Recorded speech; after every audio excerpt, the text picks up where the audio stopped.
Hi అండి, welcome to ఐరో home style cooking. ఈ సీజన్లో పండుమిర్చి దొరుకుతుంది కదా, దాంతో పచ్చడి ఎలా ప్రిపేర్ చేయాలనేది చూద్దాము. ఒకసారి ఇలా ట్రై చేసి చూడండి, మీకు డెఫినెట్గా నచ్చుతుంది. చాలా బాగుంటుంది, చాలా టేస్ట్గా కూడా ఉంటుంది. నేను అరకిలో పండుమిర్చి తీసుకుంటున్నాను. నీట్గా 2-3 సార్లు బాగా వాష్ చేసుకున్న తర్వాత ఒక క్లాత్ తీసుకొని నీట్గా దానిపైన వేసుకొని ఆరబెట్టుకుందాము. ఫ్యాన్ కింద ఆరబెట్టుకుందాము, ఎండలో పెట్టాల్సిన అవసరం లేదు. చూసారు కదా, పండుమిర్చి ఆరిపోయింది కదా, ఎక్కడ చెమ్మ అనేది లేకోకుండా చూసుకొని మనం ఇప్పుడు తొడియాలనేది తీసేసుకుందాము. పండుమిర్చికి తొడియాలన్నీ తీసేసుకున్నాం కదా, ఇప్పుడు మిక్సీ జార్లోకి పండుమిర్చి వేసుకుంటున్నాను. నేను ఇప్పుడు ఇందులోకి 100 గ్రాముల ఉప్పు తీసుకుంటున్నాను. అలాగే ఇందులోకి 100 గ్రాముల చింతపండు తీసుకుంటున్నాను. ఇప్పుడు సగం వేసుకుంటున్నాను సాల్ట్ని. అలాగే చింతపండు కూడా హాఫ్ వేసుకుంటున్నాను 100 గ్రాముల్లో నుంచి. మూత పెట్టుకొని గ్రైండ్ చేసుకుందాము. గ్రైండ్ అయిపోయింది కదా, ఇప్పుడు మూత ఓపెన్ చేసి చూద్దాము. చూసారు కదా, పండుమిర్చి పేస్ట్ రెడీ అయిపోయింది. ఇప్పుడు నేను ఇదంతా కూడా బౌల్లోకి వేసేసుకుంటున్నాను. మొత్తం అంతా కూడా బౌల్లోకి వేసుకుంటున్నాను.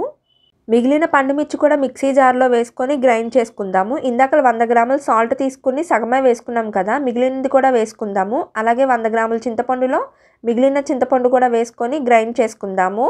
గ్రైండ్ అయిపోయింది కదా పండుమిర్చి పేస్ట్, ఇప్పుడు బౌల్లో వేసేసుకుంటున్నాను. నేను తీసుకున్న పండుమిర్చి కారం తక్కువగా ఉన్నది కాబట్టి నేను 100 గ్రాముల ఉప్పు, 100 గ్రాముల చింతపండు వేసుకుంటున్నాను. మీకు కావాలంటే 150 గ్రాముల దాకా వేసుకోవచ్చు, కారాన్ని బట్టి వేసుకోవచ్చు చింతపండు కానీ ఉప్పు కానీ. హాఫ్ స్పూన్ పసుపు వేసుకొని మొత్తం అంతా కూడా కలుపుకుందాము. కలుపుకున్న తర్వాత మూత పెట్టుకొని 3-4 రోజుల వరకు పక్కన పెట్టుకుందాము. 4 రోజులు కంప్లీట్ అయిపోయింది కదా, 5వ రోజు మూత ఓపెన్ చేసి చూద్దాము. ఒకసారి మొత్తం అంతా కలుపుకుంటున్నాను. చూశారు కదా, 5వ రోజుకి పచ్చడి అనేది ఎలా ఉన్నదో. ఇప్పుడు మిక్సీ జార్లో వేసుకొని మెత్తగా పేస్ట్ చేసుకుందాము. మూత పెట్టుకొని గ్రైండ్ చేసుకుందాము. గ్రైండ్ అయిపోయింది కదా, ఇప్పుడు ఒకసారి మూత ఓపెన్ చేసి చూద్దాము. చూశారు కదా, పండుమిర్చి పచ్చడి రెడీ అయిపోయింది. ఇప్పుడు నేను బౌల్లోకి తీసేసుకుంటున్నాను. పచ్చళ్ళకి ఎక్కడ తడి అనేది తగలకోకుండా చూసుకుంటే పచ్చడి అనేది నిల్వ ఉంటుంది. మిగిలిన పచ్చడి కూడా మిక్సీ జార్లో వేసుకుంటున్నాను. అలాగే ఒక వెల్లుల్లిపాయ పాయ మొత్తం వేసుకొని మూత పెట్టుకొని స్మూత్గా గ్రైండ్ చేసుకుందాము. గ్రైండ్ అయిపోయింది కదా, ఇప్పుడు ఒకసారి మూత ఓపెన్ చేసి చూసి మిగిలింది కూడా ఆ బౌల్లోనే వేసేసుకుంటున్నాను. ఇప్పుడు పచ్చళ్ళలోకి మెంతి పొడి రెడీ చేసుకుందాము. 1 టీ స్పూన్ మెంతులు వేసుకుంటున్నాను. 2 స్పూన్స్ ఆవాలు వేసుకుంటున్నాను. మీడియం ఫ్లేమ్లో పెట్టుకొని ఫ్రై చేసుకుందాము. రెండు కూడా ఈవెన్గా ఫ్రై అయ్యేలాగా ఫ్రై చేసుకుందాము. ఎక్కడ మాడిపోకుండా ఫ్రై చేసుకుందాము. చూశారు కదా, మెంతులు ఆవాలు ఫ్రై అయిపోయినాయి. ఈ కలర్ వస్తే సరిపోతుంది, ఎక్కువ కలర్ రావాల్సిన అవసరం లేదు. ఈ కలర్ వస్తే సరిపోతుంది. ఇంకా స్టవ్ కట్టేసేసి చల్లారనిద్దాము. వేరే బౌల్లోకి తీసేసుకుంటున్నాను నేను. ఇప్పుడు మిక్సీ జార్లోకి చల్లారిన ఆవాలు మెంతులు వేసుకొని మూత పెట్టుకొని గ్రైండ్ చేసుకుందాము.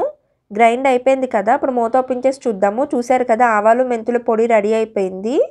నేను ఒక బౌల్లోకి తీసేసుకుంటున్నాను. 200 గ్రాముల ఆయిల్ వేసుకుంటున్నాను. అది కూడా పల్లి ఆయిల్ తీసుకుంటున్నాను. ఆయిల్ హీట్ అయిన తర్వాత తాలింపు దినుసులు వేసుకుంటున్నాను. లో ఫ్లేమ్లో పెట్టుకొని ఈవెన్గా ఫ్రై చేసుకుందాము, తాలింపు మాడిపోకుండా. తాలింపు ఫ్రై అయిపోయింది కదా, ఇప్పుడు నేను ఇందులోకి 4-5 ఎండుమిర్చి వేసుకుంటున్నాను. అలాగే హాఫ్ స్పూన్ ఇంగువ వేసుకుంటున్నాను. అలాగే కరివేపాకు కూడా వేసుకుంటున్నాను. 10-15 వెల్లుల్లిపాయ రెబ్బలు కూడా వేసుకొని మొత్తం అంతా కూడా ఫ్రై చేసుకుందాము. ఫ్రై అయిపోయింది కదా, ఇప్పుడు స్టవ్ కట్టేసి చల్లారనిద్దాము. చల్లారింది కదా, ఇప్పుడు నేను ఇందులోకి పండుమిర్చి పచ్చడి వేసుకుంటున్నాను. కొంచెం కొంచెంగా వేసుకుంటూ మొత్తం అంతా కూడా కలుపుకుందాము. పచ్చడి మొత్తం వేసేసుకొని ఆయిల్ మొత్తం పట్టేలాగా మొత్తం అంతా కూడా బాగా మిక్స్ చేసుకుందాము. బాగా కలిపేసుకుందాము. ఆయిల్ మొత్తం పచ్చడికి పట్టేలాగా బాగా కలుపుకుందాము. చూశారు కదా, మనం వేసిన ఆయిల్ మొత్తం పచ్చడి మొత్తం పీల్చేసుకుంది కదా, అలాగే మొత్తం అంతా కూడా బాగా మిక్స్ చేసుకుందాము. ఇందాక మనం ఫ్రై చేసిన ఆవాలు మెంతులు ఉన్నాయి కదా, ఆ పొడి కూడా వేసుకొని మొత్తం అంతా కూడా బాగా కలుపుకుందాము. మొత్తం అంతా కూడా బాగా మిక్స్ చేసుకుందాము. మొత్తం బాగా కలుపుకుందాము. అంతేనండి, ఈజీగా పండుమిర్చి పచ్చడి ఎలా ప్రిపేర్ చేయాలనేది చూశారు కదా. ఒకసారి ఇలా ట్రై చేసి చూడండి. ఈ సమ్మర్లో పండుమిర్చి పచ్చడి మీకు డెఫినెట్గా నచ్చుతుంది. వేడివేడి అన్నంలో నెయ్యి వేసుకొని పండుమిర్చి పచ్చడి వేసుకొని తింటే చాలా కమ్మగా ఉంటుంది. ఒకసారి ట్రై చేసి చూడండి, మీకు డెఫినెట్గా నచ్చుతుంది. మా వీడియోస్ కానీ మీకు నచ్చినట్టయితే లైక్ చేయండి, షేర్ చేయండి, సబ్స్క్రైబ్ చేయండి. Thanks for watching.